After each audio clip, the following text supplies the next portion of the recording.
F-16 యుద్ధ విమానాలు America చాలా అద్భుతమైనటువంటి విమానం అని చెప్పింది. కానీ అమెరికాకు టెన్షన్ ఉంది. ఎందుకంటే ఆ యుద్ధ విమానాలు ఇప్పుడు పాకిస్తాన్ పైరేట్ల చేతుల్లో ఉన్నాయి. ప్రపంచంలోనే ప్రతి ఒక్కరూ భయపడేటువంటి ఒక F-16 విమానాన్ని పాకిస్తాన్కి ఇస్తే పాకిస్తాన్ పైలట్లు పాతకాలపు ఉన్నటువంటి మిగులు సుఖోయిల చేతుల్లో ఓడిపోతుంటే దీని వాల్యుయేషన్ పడిపోతుంది అనేటువంటి భయం డెఫినెట్గా అమెరికాలో కనిపిస్తుంది. అమెరికా నుంచి ప్రెషర్ వచ్చేటువంటి అవకాశం ఉంది. ఓబరే గారు కొంత డీటెయిల్గా చెప్తారా, ఏ విధంగా ఒక పెద్ద యుద్ధ విమానాన్ని పాకిస్తాన్కి సంబంధించినటువంటి పైలట్లు ఏ విధంగా భారత్ ముందు మోకరిల్తున్నటువంటి ఈ దృశ్యం పాకిస్తాన్కు అమెరికా నుంచి ఎటువంటి చివాట్లు వచ్చేటువంటి అవకాశం ఉంది? 100% సార్, మీరు అన్నట్టుగా అమెరికన్ డిఫెన్స్ ఎక్విప్మెంట్ మీద చాలా పెద్ద క్వశ్చన్ మార్క్ వచ్చేస్తుంది సార్. 1971 కూడా వార్ లో కూడా అమెరికా ప్యాటెంట్ ట్యాంక్స్ పాకిస్తాన్ కి ఇచ్చిన విషయము, మనం ఒక కేవల్ ఆర్సిఎల్ గన్ తో ఆ ప్యాటెంట్ ట్యాంక్స్ ని కూల్చివేయడము వరల్డ్ అంతా చూసింది. దానివల్ల అమెరికన్ ప్యాటెంట్ ట్యాంక్స్ మీద చాలా పెద్ద క్వశ్చన్ మార్క్ వచ్చింది. ఇదే విధంగా అందుకే ఈ యుద్ధం స్టార్ట్ అయ్యే ముందు మనకు వచ్చిన న్యూస్ ప్రకారంగా పాకిస్తాన్ F-16 ని ఆఫ్ఘనిస్తాన్ బార్డర్ కి తరలించింది అన్నట్టుగా న్యూస్ వచ్చింది. అది కూడా పాకిస్తాన్ అమెరికా ప్రెషర్ లో వచ్చి తీసుకున్న స్టెప్ సార్ అది. అండ్ ఖచ్చితంగా ఇంకో విషయం ఏంటంటే Indian air force will now completely destroy the F-16 fleet of America. Pakistan దగ్గర F-16s ఎక్కువ లేవు సార్, అండ్ F-16s నడిపే పైలట్స్ కూడా ఎక్కువ మంది లేరు. అండ్ డెఫినెట్ గా Pakistan air force will surrender completely because will attain that favourable air situation against Pakistan. ఈ రోజు రాత్రి ఖచ్చితంగా పాకిస్తాన్ నిద్రపోదు. పాకిస్తాన్ ని నిద్రపోకుండా Indian navy, Indian air force, Indian army గట్టి జవాబునిస్తాయి సార్. ఒక విషయం ప్రతి ఒక్కరు ఇప్పుడు ఎక్స్పెక్ట్ చేస్తున్నారు, ఒక ఫార్మల్ అనౌన్స్మెంట్ అనేటువంటిది యుద్ధానికి సంబంధించింది మిగిలిపోయింది. బట్ డెఫినెట్ గా ఇప్పుడు మన వైపు నుంచి కూడా 1999 కార్గిల్ వార్ లో కూడా మనం ఎటువంటి వార్ డిక్లరేషన్ చేయలేదు. It may be a conflict only, it may not be a war. 99 కూడా మనం కాన్ఫ్లిక్ట్ అంటాము సార్. గమనించాల్సిన విషయం ఏంటంటే ఒక టెర్రరిస్ట్ ని సపోర్ట్ చేస్తూ ఒక దేశం వార్ లో వెళ్ళిపోవడము ఇది హిస్టరీలో మొదటిసారిగా జరిగింది. It means it time has come to declare Pakistan as a terror sponsored state, or for that matter Pakistan as a terrorist state itself. అందరూ ఇంటర్నేషనలీ అందరూ ఐకమత్యమై పాకిస్తాన్ ని ఐసోలేట్ చేయాలి, పాకిస్తాన్ డిఫెన్స్ పొటెన్షియల్ ని కంప్లీట్ గా డిస్ట్రాయ్ చేయాలి. And then only the world can see peace. Just imagine, ఒక terrorist family member చనిపోతే పాకిస్తాన్ కి సంబంధించిన ఆర్మీ ఉన్నత అధికారులు మరియు ప్రైమ్ మినిస్టర్ వెళ్ళి ఆ ఫ్యూనరల్ సెరమనీ అటెండ్ అవడం అంటే ఎంత సిగ్గుచేటు. డెఫినెట్గా ఓబరే గారు, పాకిస్తాన్కి సంబంధించినటువంటి ఉగ్రవాదులు భారత్ ఆపరేషన్ సింధూర్లో చనిపోతే వాళ్ళ అంత్యక్రియలకి పాకిస్తాన్ అధికార లాంఛనాలతో అంత్యక్రియలు చేస్తుంది. పాకిస్తాన్ ఆర్మీ ఆఫీసర్లు వాళ్ళ అంత్యక్రియలకు వెళ్తున్నారు. ఏ విధంగా ఒక కంట్రీ టెర్రరిజాన్ని స్పాన్సర్ చేస్తుందో పాకిస్తాన్ అట్టహాసంగా బయట పెట్టుకున్నటువంటి సిచ్యువేషన్ మనకు కనిపిస్తుంది. ఓబరే గారు, ఒక విషయాన్ని మనం ఇక్కడ చూడాలి. ఈరోజు ఒక విధంగా ఏదైతే ఇప్పుడు జరుగుతున్నటువంటి కాన్ఫ్లిక్ట్ అనుకోవచ్చు, వార్ అనుకోవచ్చు, లేకుంటే ఈ అగ్రెషన్ అనుకోవచ్చు, లేకుంటే ఈ ఎస్కలేట్ అవుతున్నటువంటి సిచ్యువేషన్ అనుకోవచ్చు, ఇది ఎంతవరకు కంటిన్యూ అయ్యేటువంటి అవకాశం ఉంది? ఇది ఇంకా ఫర్దర్ స్టేజ్కి వెళ్ళేటువంటి అవకాశం ఉందా? డిఎస్కలేట్ ఏమైనా అవుతుందా? ఇండియా వైపు నుంచి ఎటువంటి స్ట్రాటజీ ఉండేటువంటి అవకాశం ఉంది సార్? సార్, ఇండియా చాలా క్లియర్ గా చెప్పింది, పాకిస్తాన్ భూమి పైన చివరాఖరి టెర్రరిస్ట్ ఉన్నంత వరకు ఈ యుద్ధాన్ని మేము ఆపము. మీరు టెర్రరిస్ట్ ని మాకు అప్పగించడమైనా అప్పగించాలి, లేదా మీరైనా చంపేయాలి, లేదంటే వాళ్ళని ఎక్కడ ఉంచినా సరే లోపలికి వచ్చి మేము చంపుతాము అని చాలా స్పష్టంగా పాకిస్తాన్ కి తెలియజేయడం జరిగింది సార్. సో పాకిస్తాన్ ఒక టెర్రరిస్ట్ ని సపోర్ట్ చేస్తూ ఇండియా పైన దాడి చేసిందంటే అసలు ఎటువంటి పరిణామాలు ఉంటాయో ఆలోచించకుండా, ఒక పొలిటికల్ సపోర్ట్ లేకుండా నేను అనుకోవడము ఖచ్చితంగా ఇది ఓన్లీ ది పాకిస్తాన్ ఆర్మీ తీసుకున్న నిర్ణయం మాత్రమే.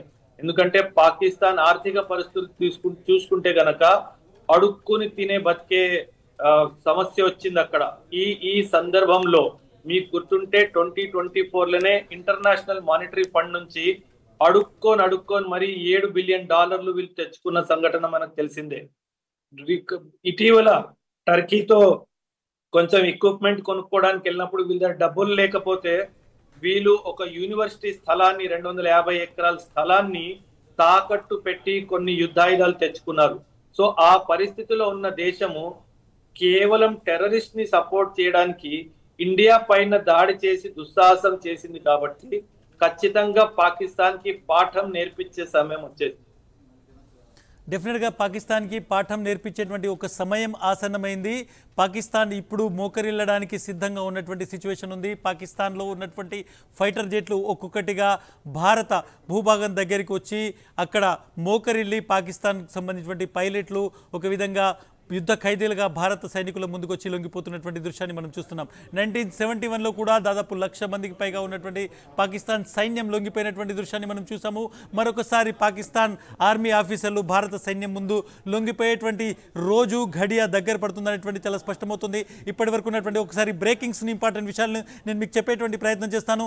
భారత కాలమాన ప్రకారం మే 8వ తేదీలో అంటే గత 4 గంటల క్రితము పాకిస్తాన్ వైపు నుంచి ఇండియాలో ఉన్నటువంటి జైసల్మేర్ కావచ్చు, అదేవిధంగా జమ్మూ, అదేవిధంగా పఠాన్కోట్ ఇటువంటి ఏరియాలో పెద్ద సంఖ్యలో వందల సంఖ్యలో మిసైళ్లు డ్రోన్లతో పాకిస్తాన్ అటాక్ చేసేటువంటి ప్రయత్నం చేసింది.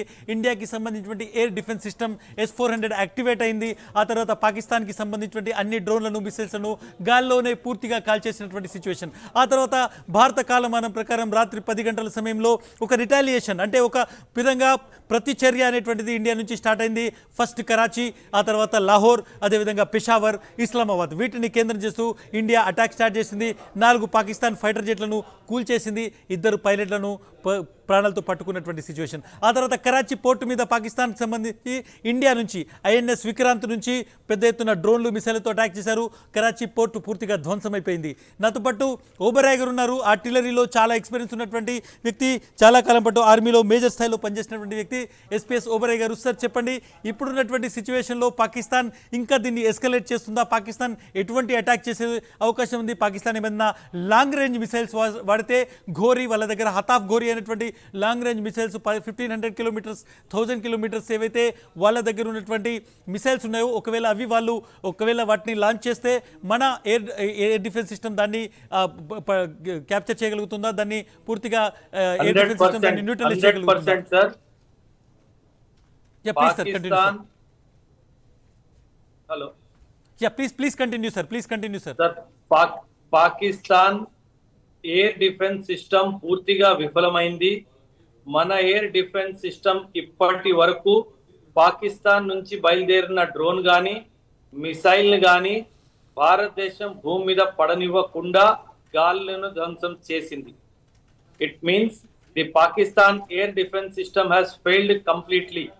మీరు ఇంకో విషయం సార్, ఇక్కడ మనము పాకిస్తాన్తో యుద్ధం చేస్తున్నప్పుడు అక్కడ బలూచిస్తాన్ లిబరేషన్ ఆర్మీ వాళ్ళు కూడా మేజర్ గా పాకిస్తాన్ మీద అటాక్ లాంచ్ చేశారు.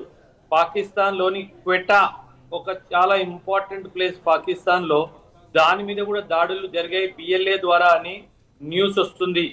మనం ఇప్పుడు ఓపెన్ గా బలూచిస్తాన్ లిబరేషన్ ఆర్మీని సపోర్ట్ చేస్తూ బలూచిస్తాన్ ని పాకిస్తాన్ నుంచి వేరు చేసేయాలి. ఇది 1971 ఇంకొకసారి రిపీట్ అయ్యి పాకిస్తాన్ మరొకసారి 2 ముక్కలుగా కాబోతుంది. 2025లో ఇది జరగబోతుంది. పాకిస్తాన్ ని పాఠం నేర్పించాలి అన్న ఉద్దేశంతో Indian army, Indian air force and Indian navy should support Balochistan to get freedom from Pakistan. ఒకవేళ బలూచిస్తాన్ పాకిస్తాన్ నుంచి బయటకు వచ్చేస్తే 53% of the Pakistan, Balochistan is 53% of geographical area of Pakistan. మనం మళ్ళీ 1971 రిపీట్ చేసి పాకిస్తాన్ ని 2 ముక్కలుగా చేసి దానికి ఎప్పటికీ మరువలేని ఒక గుణపాఠం ఇవ్వాలి. డెఫినెట్లీ ఓబరాయ్ గారు, 1971లో కూడా బంగ్లాదేశ్లో అక్కడ ఉన్నటువంటి వాళ్ళు జనవాహిని పేరుతో చేసినటువంటి ఒక ఉద్యమాన్ని మనం సపోర్ట్ చేసాం. ఆ తర్వాత పాకిస్తాన్ని పూర్తి ఎత్తున అక్కడ మోకరిల్లే విధంగా చేసి బంగ్లాదేశ్ అనేటువంటి ఒక కొత్త దేశానికి మనం అప్పుడు పురుడు పోసాము. ఈరోజు మళ్ళీ పాకిస్తాన్ గర్భవతిగా ఉంది. పాకిస్తాన్ పురుడు పోసుకోవడానికి సిద్ధంగా ఉంది. భారత ఆర్మీ, భారత ఎయిర్ ఫోర్స్, భారత నావీ పాకిస్తాన్కు సిజేరియన్ చేసి ఒక బెలూచిస్తాన్ అనేటువంటి కొత్త దేశాన్ని పుట్టించేందుకు సిద్ధంగా ఉన్నటువంటి సిచ్యువేషన్ కనిపిస్తోంది. బలూచ్లు ఒకవేళ పాకిస్తాన్ మీద ఇంటర్నల్గా విరుచుకుపడితే దానికి తగ్గట్టుగా ఇండియా ఒకవైపు నుంచి ఆర్మీ, అదేవిధంగా ఆర్టిలరీ, ఒక విధంగా ఎయిర్ ఫోర్స్, నావల్ కూడా తోడైతే పాకిస్తాన్ 2 ముక్కలు కావడం ఖాయం. ఒకవేళ కాలం అనుకూలిస్తే మరో 2-3 ముక్కలు కూడా అవడం ఖాయం అనేటువంటిది కనిపిస్తుంది. సో డెఫినెట్గా పాకిస్తాన్ లో పాకిస్తాన్ ఒకవేళ దీన్ని హై ఇంటెన్సిటీ వార్ చేస్తే గనక ఇదే కాదు, పాకిస్తాన్ దగ్గర ఉన్న పిఓకే కూడా మన దగ్గర వస్తుంది. ఇదే కాదు, ఖైబర్ పఖ్తూన్ఖ్వా కూడా పాకిస్తాన్ నుంచి దూరం అయిపోతుంది. ఇది చూస్తుండగానే సింధ్ కూడా ఇంటర్నల్ కాన్ఫ్లిక్ట్స్ క్రియేట్ చేస్తారు. సో పాకిస్తాన్ లో పంజాబ్ మాత్రమే, పాకిస్తాన్ వెస్టర్న్ పంజాబ్ మాత్రమే మిగిలిపోతుంది. పాకిస్తాన్ మన ఒక చిన్న రాష్ట్రం కన్నా ఒక చిన్న దేశంలో మిగిలిపోతుంది. నేను మళ్ళీ ఇప్పుడు చెప్తున్నాను, సమయం 12 గంటలు దాటిపోయింది. మనం మే 8వ తేదీ నుంచి మే 9వ తేదీలకి ప్రయాణించాము. కానీ గత 3 దశాబ్దాల్లో 4 దశాబ్దాల్లో భారతదేశంలో పుట్టిన ప్రతి ఒక్కరూ ఎప్పుడు చూడనటువంటి కొన్ని దృశ్యాలు ఇప్పుడు టీవీ స్క్రీన్ల మీద కనిపిస్తున్నాయి. మీరెప్పుడు గతంలో ఊహించని విధంగా భారతదేశం ఒక ఫుల్ స్కేల్ వార్ మీదకి వెళ్ళింది. పాకిస్తాన్ను గత 30-40 సంవత్సరాల నుంచి, 65 సంవత్సరాల నుంచి భారతదేశం భరిస్తూ వస్తుంది.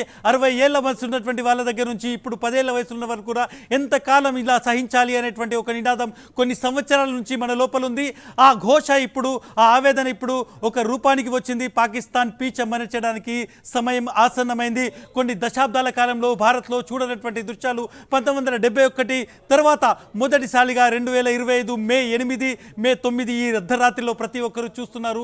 భారతదేశం పాకిస్తాన్తో యుద్ధానికి సిద్ధమైంది. పాకిస్తాన్ చేస్తున్నటువంటి అరాచకాలను, పాకిస్తాన్ చేస్తున్నటువంటి ఈ మొరుగుళ్ళని ఇక మేము భరించేది లేదని పాకిస్తాన్ ఒక ఫుల్ స్కేల్ వార్ వైపు వెళ్తున్నటువంటి సిచ్యువేషన్ కనిపిస్తోంది. పాకిస్తాన్ పీచ మనచడానికి ఒక్కొక్కటిగా భారత మిసైళ్లు పాకిస్తాన్ భూభాగాన్ని తాకుతున్నాయి. పాకిస్తాన్లో ఉన్నటువంటి ఎయిర్పోర్ట్లను, పాకిస్తాన్లో ఉన్నటువంటి మిలిటరీ డిఫెన్స్ సిస్టమ్లను, పాకిస్తాన్లో ఉన్నటువంటి పోర్టులను ధ్వంసం చేస్తున్నటువంటి దృశ్యాలు టీవీ స్క్రీన్లను తాకుతున్నాయి. దాదాపు 140 కోట్ల ఉన్నటువంటి దేశంలో ఎవరు ఇప్పుడు నిద్రపోలేదు. ప్రతి ఒక్కరూ జరుగుతున్నటువంటి దృశ్యాన్ని చూస్తున్నారు. ఒక విధంగా భారత సైన్యం, భారత ఆర్మీ, భారత నేవల్, భారత ఎయిర్ ఫోర్స్ చేస్తున్నటువంటి ఒక గొప్ప సాహసాన్ని తమ కళ్ళారా చూస్తున్నారు. డెఫినెట్గా ఈ దేశం మొత్తం ఈ సైన్యానికి ఎల్లకాలం రుణపడి ఉంటుంది. అందిస్తున్నటువంటి గొప్ప స్వాతంత్రానికి, గొప్ప సంతోషానికి మనం ఎప్పటికీ ఆర్మీకి సల్యూట్ చేసేటువంటి ఒక పరిస్థితి ఈరోజు ఉన్నటువంటి సిచ్యువేషన్లో మనం చూస్తున్నాం. డెఫినెట్గా నాతో పాటు ఓబరాయ్ గారు ఉన్నారు. మీరు ఆర్మీలో పనిచేశారు. ఒక డిఫెన్స్ పర్సన్గా ఈరోజు మీలో ఎటువంటి ఎమోషన్స్ ఉన్నాయి సార్? ఏ విధంగా ఈ మొత్తం యుద్ధాన్ని, ఏ విధంగా జరుగుతున్నటువంటి పరిణామ క్రమాన్ని మీరు చూస్తున్నారు? సార్ ఖచ్చితంగా ఈరోజు ఇందాకే అమ్మతో మాట్లాడుతూ, అమ్మ నేను ఇంకా ఆర్మీలోనే ఉంటే బాగుండు, ఈ రోజు కోసమే నేను 11 సంవత్సరాలు ఆర్మీలో సర్వీస్ చేశాను. కానీ నేను బహుశా అంత అదృష్టవంతుడిని కాదేమో.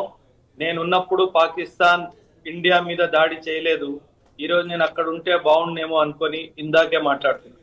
కానీ డెఫినెట్ గా మీరు అన్నట్టుగా మన భారతదేశం ప్రతి ఒక్క పౌరుడు, మన వీర సైనికులు ఎవరైతే బార్డర్ మీద మన దేశం ప్రాణానికి, మన దేశానికి సావర్నిటీకి అండుగా నిల్చొని ధైర్యంగా పోరాడుతున్నారో వాళ్ళందరి వెనుక మనమందరం ఉన్నాము అని చెప్పేసి మీ ఛానల్ ద్వారా నేను సందేశం అందరికీ ఇవ్వాలనుకుంటున్నాను. డెఫినెట్గా సార్, ఓబరాయ్ గారు, మీరు ఈ దేశానికి సేవ చేసినందుకు మీ 11 సంవత్సరాల సర్వీస్కి మేమందరం రుణపడి ఉన్నాము. మాతో మీ ఎక్స్పీరియన్సెస్ని, మీ అనుభవాలను, మీ స్ట్రాటజీని, మీకు సంబంధించిన అనాలిసిస్ని పంచుకున్నారు. Thank you so much Oberoi గారు. చూడొచ్చు మనము ఆర్మీలో ఉన్నటువంటి ప్రతి ఒక్కరు ఈరోజు ఎందుకు నేను సరిహద్దు దగ్గర లేను, ఎందుకు ఆర్మీలో నేను భారతదేశం తరపున పోరాటం చేయట్లేదు అనేటువంటి ఒక ఆలోచన, నిజంగానే ఒక చిన్నబుచ్చుకున్నటువంటి ఒక ఆందోళన వాళ్ళలో కనిపిస్తుంది. మనందరం కూడా ఈరోజు సరిహద్దుకు వెళ్ళాలనేటువంటి ఒక ఆశలో, ఒకలాంటి ఉత్సాహంలో ఉన్నాము.